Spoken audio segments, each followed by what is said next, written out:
அகிலமெங்கும் உள்ள தமிழ் நேயர்கள் அனைவருக்கும் பரம்பரை ஜோதிடர் உங்கள் மனோ பாலாஜியின் அன்பான வணக்கம். மீனராசி நேயர்களுக்கு, மீனராசி பிறந்த உங்களுக்கு சனி பகவான் பெயர்ச்சி, ராகு கேது பெயர்ச்சி, குரு பெயர்ச்சி, இந்த மகா கிரகங்கள் சொல்லக்கூடிய வருடக்கோள்கள், இந்த பெயர்ச்சி மார்ச் மாதம் 29ஆம் தேதியிலிருந்து மே மாதம் 20ஆம் தேதிக்குள்ளே இந்த பயிற்சிகள் ஏற்பட போகுதுங்க. அப்போது இந்த வருடக்கோள்கள் பயிற்சி ரொம்ப முக்கியத்துவம் கொடுக்கக்கூடிய ஒரு நிலையில் தான் இருக்குதுங்க.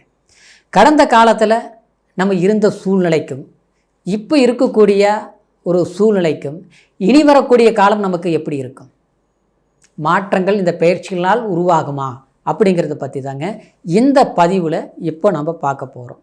முதலாக பார்க்குறவங்களா இருந்தீங்கன்னா சப்ஸ்கிரைப் பண்ணி பெல் பட்டன் அழுத்தி ஆல் ஆப்ஷன் கொடுங்க. மீனராசி அப்படின்னா குரு பகவானுடைய ஆதிக்கத்தில் பிறந்தவங்க, ஊருக்கு பெரிய மனிதர், மனசுக்கு நேர்மையானவங்க, அடுத்தவங்க கிட்ட நியாயமாக நடந்துக்கக்கூடியவங்க, பாசத்துக்கு கட்டுப்பட்டவங்க, அடுத்தவங்களுக்கு உதவி செய்கிறதுல ரொம்ப சந்தோஷம் அடைவீங்க. இப்படி பல விஷயங்களுக்கு சொந்தக்காரர் மீனராசிக்காரர். ஆனால் உதவிகள் பண்ணணும், அடுத்தவங்களுக்கு நன்மைகள் செய்தோம், கூட பிறந்தவங்களுக்கு தேவையானதை செய்தோம், பெற்றவர்களை மனம் கஷ்டப்படாத அளவுக்கு நடந்துக்கிட்டோம். ஆனால் நாம் எப்படி இருக்கிறோம்?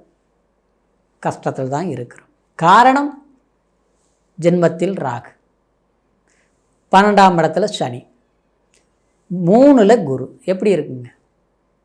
ஜென்மங்கிறது நம்மளுடைய ராசியில் ராகு சஞ்சாரம் பண்ணிட்டார், 7ஆம் இடத்துல கேது.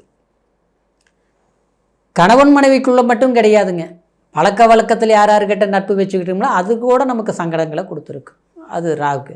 அப்புறம் பார்த்தோன்னா உடல் ரீதியில் இது ஒரு பலவீனம் அடைஞ்ச மாதிரி தெரியுங்க. மனசில் முதல்ல இருந்த, ஏன்னா நீங்கள்லாம் ஒன்று நினச்சிட்டிங்கன்னா அன்றைக்கி முடிக்கலாம், உங்களுக்கு தூக்கம் வராது. போகணும்னா போகணும், செய்யணும்னா செய்யணும், லாபமோ நஷ்டமோ நினச்சிட்டோம், பார்த்துருவோமே அப்படின்னு நினைக்கக்கூடியவங்க தான் மீனராசிக்காரர். ஆனால் இப்போ பார்த்தோம்னா செய்யலாமா செய்யக்கூடாதா, பண்ணலாமா பண்ணக்கூடாதா, பண்ணுனா நல்லது நடக்குமா கெட்டது நடக்குமா, ஏன்னா ஏதோ ஆரம்பித்த குழப்பத்தில் போய் முடியுது இல்லையா, அதனால தான் இந்த குழப்பங்கள். இந்த மாதிரி கொடுத்ததுக்கு காரணம் இல்லை, இந்த கேது தான், அதை மன்னிக்கணும், ராகு தான், ஜென்மத்தில் இருக்க ராகு. இதில் இன்னொரு சூழ்நிலை என்னென்னா, சனி 12ஆம் இடம், 7.5 சனி, விரையாதிபதி ஸ்தானத்தில் சனி உட்கார்ந்து இருக்குது. அந்த சனி 3ஆம் பார்வையே 2ஆம் இடம் தனஸ்தானத்தை பார்க்குது. சனி பார்த்தால் எல்லாமே சிக்கலில் தான். அதுக்கு முன்னால் 2ஆம் இடத்துல குரு இருந்தது, 2ல் குரு இருந்தால் எனக்கு நல்லா இருக்குன்னு சொன்னாங்க. நாம் எனக்கு நல்லா இருந்தோம், ஏன்னா அந்த குருவையை சனி பார்த்துட்டு இருந்தது இல்லையா, புரியுதுங்களா? அப்போது பணம் வந்தது, சரியாக பயன்படுத்த முடியல. வரவு வந்தது, அது பார்த்தோம்னா வர்றது தெரியுது, போகிறது எந்த பக்கம்னு தெரிய மாட்டேங்குது. மற்றவங்களுக்கு உதவின்னு ஒன்று செஞ்சோம்னா அவங்களுக்கு ராஜ வாழ்க்கை தான். ஆனால் நமக்குன்னு யார்கிட்ட உதவி கேட்டோம்னா இன்றைக்கி போய் நாளைக்கு வாங்குற மாதிரி தாங்க. இந்த மாதிரி ஒரு சித்திரவதை எல்லாமே ரொம்ப பட்டு தெளிஞ்சிட்டிங்க. அது இந்த 1.5 வருஷத்தில் நமக்கு கஷ்டம், நாம் பட்ட கஷ்டம் அடுத்தவங்களுக்கெல்லாம் வேண்டாம் பாவம், அவங்க நல்லா இருக்கட்டும் அப்படின்னு நினைக்கிற அளவுக்கு ஒரு அனுபவம் பட்டுட்டிங்க. ஏன்னா உங்களுக்கு எங்கே போனாலும் ஒரு கௌரவமாக, ஒரு மதிப்பாக, ஒரு மரியாதையாக நடந்துக்கிட்டவங்க. ஆனால் பாக்கெட்டில் 10 ரூபாய் இன்றைக்கி வைக்கிறதுல கஷ்டமாக இருக்குது. அடுத்தவங்க கையில் கொடுத்து அங்கே மாட்டிடுச்சு, நம்ம கையில் இல்லை. எவ்வளோ வந்தாலும் பத்த மாட்டேங்குது, பிரச்சனை அதுதான். இந்த மாதிரி ஒரு சூழ்நிலைகள் எல்லாமே சிக்கி அந்த 2ஆம் இடத்த சனி பார்த்ததுனாலேங்க 3ஆம் பார்வையா நம்மளுடைய பேச்சை பலவீனம் அடைஞ்ச மாதிரி ஆகிப்போச்சு. ஒரு இடத்துக்கு போகணும்னு நினச்சா கூட அந்த போய் பேசினா அது எடுபட மாட்டேங்குது, நடக்க மாட்டேங்குது, தள்ளி போகுது வேலைகள். சொந்த தொழில் பண்ணுறவங்க தான் எதுக்கும் பயப்பட மாட்டோம், கரெக்டாக இருப்போம், கச்சிதமாக முடிச்சுட்டு தான் அப்படி தான் போயிட்டு இருந்தது இது வரைக்குமே. ஆனால் 30 வயசு 40 வயசுலலாம் அசால்ட்டாக இருந்த காலத்தில் நல்லா சம்பாரித்தோம். இன்றைக்கி பார்த்தா 50-60 ஆகி இந்த நேரத்தில் என்ன பண்ணுறதுங்கிற அளவுக்கு தண்ணியில் தாமரைப்பூ மாதிரி தத்தளிக்கிற கோப்பில் இருக்குதுங்க மீன் ராசி. இந்த மாதிரி ஒரு சூழ்நிலைகள் எல்லாமே இருந்ததுக்கு காரணம் இந்த 3 பலவீனமான பயிற்சிகள் தான். இது 3மே இப்போ வரக்கூடிய பயிற்சி சாதகமாக இருக்குது. மார்ச் மாதம் விரையச்சனி, ஜென்மச்சனியாக வரும். 7.5 சனி தான், மாற்றம் இல்லை, சரிங்களா? ஆனால் இவ்வளோ விரயம் இருக்காது, இவ்வளோ கஷ்டங்கள் இருக்காது. ஆனால் கொஞ்சம் குறையும், ஏன்னா குரு வீடு இல்லையா, அவர் வரும்போது நமக்கு என்ன பண்ணுவார், குருக்கிட்ட கொஞ்சம் கருணை காட்டுவார் கண்டிப்பாக. இருந்தாலும் நீங்கள் என்ன செய்யணும், கூட்டு தொழில் வேண்டாங்க. அடுத்தவங்க கிட்ட சப்போர்ட்டாக போய் கடன் வாங்கி கொடுக்குறதும் வேண்டாங்க. அப்புறம் பார்த்தோம்னா அடுத்தவங்களை நம்பி நம்ம வேலையை ஒப்படைச்சிட்டு அவரெல்லாம் கரெக்டாக முடிச்சிடுவார், அதெல்லாம் நம்பிக்கையான ஆள் அப்படின்னு நம்புறதும் வேண்டாங்க. சொந்த பந்தத்துக்குள்ளேயே போகிறோமா பார்க்குறோமா வர்றோமாங்கிற மாதிரி இருக்கணும். நல்லா நெருங்கி பழகணும்னா கடைசியில் அங்கேயே நம்ம சங்கடங்களை கொடுத்துரும். அதில் கொஞ்சம் கவனமாக இருக்கணும். கணவன் மனைவிக்குள்ளே கூட விட்டு கொடுத்து போகிறது தான் நல்லதுங்க. சரிங்களா? பேசுகிறாங்களா, வீட்டுக்காரர் பேசிட்டு போகிறாங்க, மனைவி பேசுகிறது எப்பவும் பேசுகிறது தானே பேசிட்டு போகுது அப்படின்னு நினச்சி போனால் மட்டும்தாங்க சங்கடங்களை குறைக்க முடியும். சரிங்களா? ஆனால் இப்போ இருக்கிற அளவுக்கு இப்போ இருக்காது. ஏன்னா மார்ச் 29ஆம் பிறகு ஓரளவுக்கு பரவாயில்ல. அப்புறம் வேலை தானே நமக்கு முதுகெலும்பு, நம்ம அடையாளமே வேலை தானே. அதுக்கு வரங்க காரணம் என்னென்னா, இப்போ 3ஆம் இடத்தில் இருக்கக்கூடிய குரு 4ஆம் இடத்திற்கு மே மாதம் 14ஆம் தேதி 4ஆம் இடத்துக்கு போகிறாருன்னு வச்சுங்களேன். அப்போது 4லிருந்து 10ஆம் இடத்தை குரு பார்க்குறாரு. அப்போது 10ஆம் இடத்த தொழில் ஸ்தானம், நம்மளுடைய அடையாளம். இப்போ வேலையிலெல்லாம் சிக்கல் இருந்தது பார்த்தீங்களா, நம்ம எதிர்பார்த்த மாதிரி ஒன்றும் பண்ண முடியல, அது பண்ண முடியல, எல்லாம் சிக்கலாக இருக்குது, வேலையில் பாதி நிற்குது அப்படிங்கிறது எல்லாமே சரியாக முடிச்சுடுவீங்க. ஒரு வருஷமும் நல்லா இருக்குது.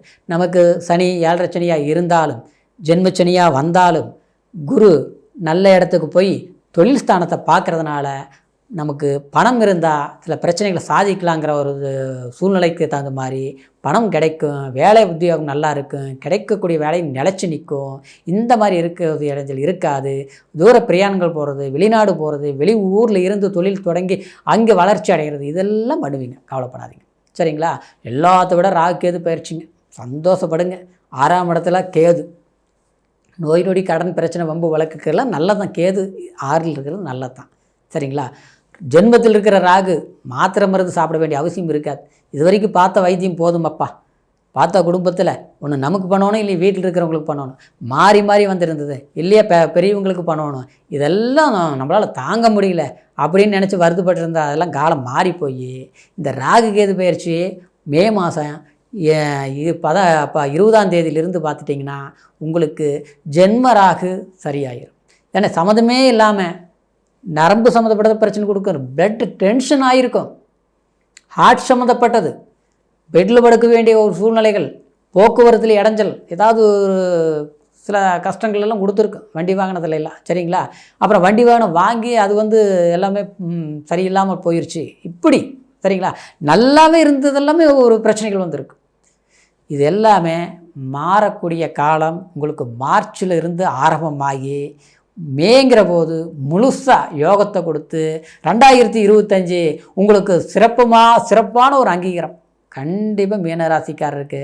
என்னை பொறுத்த வரைக்கும் நான் சொல்கிறேன் பாருங்கள், நவகிரகங்கள் எப்போவுமே நமக்கு சாதகமாக இருந்தால் தான் நம்மளுடைய முயற்சி நமக்கு பலன் கொடுக்கும். சரிங்களா? ஓரளவுக்கு சாதகமாக இருக்குது. ஏன்னா 7.5 சனி இருந்தாலும் இப்போ இருக்கிற கஷ்டம் இருக்காது. தைரியமாக இருங்க. சனிக்கிழமை பிடிச்சிட்டு வாங்க, திருநள்ளாறு போயிட்டு வாங்க, அப்புறம் ஆஞ்சநேயர் வழிபாடு பண்ணுங்க, இல்லாதவங்களுக்கு உதவி செய்யுங்க, ஏதோ முடிஞ்சது. சரிங்களா? வயதானவர்களுக்கு ஏதாவது ஒன்று டீ காஃபி வாங்கி கொடுக்கறது, சாப்பாடு வாங்கி கொடுக்கறது, ஒரு சனிக்கிழமை நாளில் என்றைக்கு வேணாலும் பண்ணலாம், அதெல்லாம் பார்க்க வேண்டியது இல்லைங்க. இந்த மாதிரி ஒன்று பண்ணுங்கள். அப்புறம் இந்த வயதானவர்களுக்கு இருக்காங்க பாருங்களா, இந்த ஆசிரமம், அவங்களுக்கு ஏதாவது ஒன்று பண்ணுறது, அதாவது கொஞ்சம் உடல் மாற்றுத்திறனாளிகளுக்கு ஏதாவது ஆடை வாங்கி கொடுக்கறது, ஏதாவது இந்த மாதிரி ஒரு நல்ல விஷயங்கள் நீங்கள் பண்ணினீங்கன்னா ஜென்மச்சனி வரக்கூடிய சனி உங்களுக்கு புண்ணியத்தை கொடுத்து சனி பகவான் நல்ல ஒரு உயர்வை கொடுப்பார். ஆனால் குரு பயிற்சி சாதகமாக இருக்கும், ராகு கேது பயிற்சியும் சூப்பராக இருக்கும். சரிங்களா? உங்களுடைய உழைப்பு கண்டிப்பாக பலன் கொடுக்கும். இதே நேரத்தில் இது கோச்சாரங்கிறதுனால உங்கள் பிறப்பு ஜனன ஜாதகத்தையும் ஒரு முறை பார்த்துக்குங்க. உங்கள் ஜாதகம் நம்மக்கிட்ட பார்க்கணுன்னு நினச்சிங்கன்னா கீழே இருக்கிற நம்பருக்கு ஃபோன் பண்ணி உங்கள் பிறந்த தேதி நேரம் ஊர் சொல்லிவிட்டு பொறுமையான நேரத்தில் கேட்டு உங்களுடைய ஜாதகத்தை முழுமையாக கேட்டு தெரிஞ்சுக்கலாம். சரிங்களா? ஏதாவது சந்தேகம் இருந்தாலும் கேட்டு தெரிஞ்சுக்கலாங்க. மீண்டும் அடுத்த பதிவில் உங்களை சந்திக்கிற வரைக்குங்க. நன்றி, வணக்கம்.